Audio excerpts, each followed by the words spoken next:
You may remember these images from 2011 when nearly 50 wild animals, including lions, tigers, and bears, were set free from a Zanesville farm and eventually shot to death. Now, a new law aimed to keep you safe and informed about wild animals in your neighborhood is in place.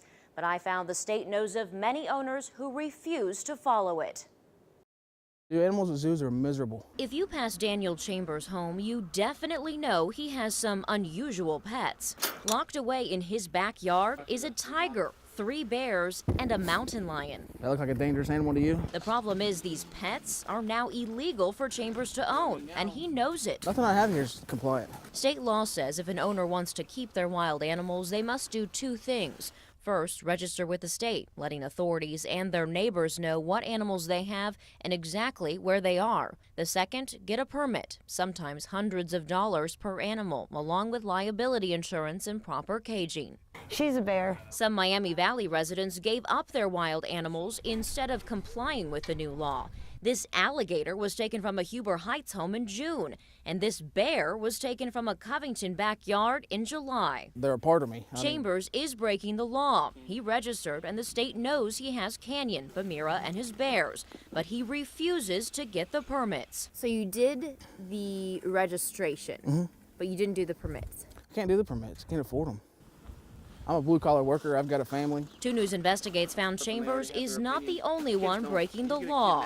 According to numbers we obtained, the Department of Agriculture, which is responsible for enforcing the law, knows of several other wild animal owners who are not in full compliance. So we asked spokesperson Erica Hawkins why they're not doing anything about it. You know, we know that we're going to have to take action to make sure that, you know, those animals are secured and that that situation's dealt with. When will that action be taken? That's going to depend.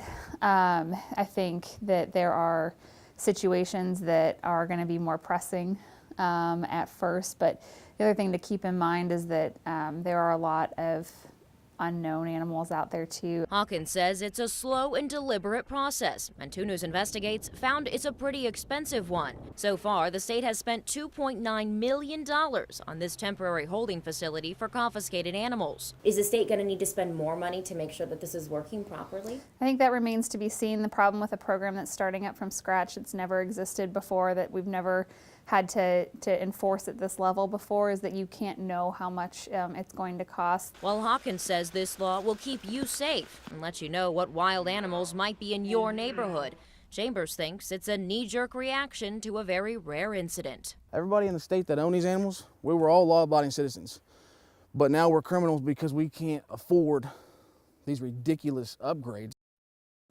I found there are at least 4 bobcats, 9 alligators, and 5 cougars registered right here in the Miami Valley. Are they in your neighborhood? You can find out now on WDTN.com. We've created a searchable database for you. Just look for this story under the Investigations tab. Natalie Tendall, 2 News Investigates.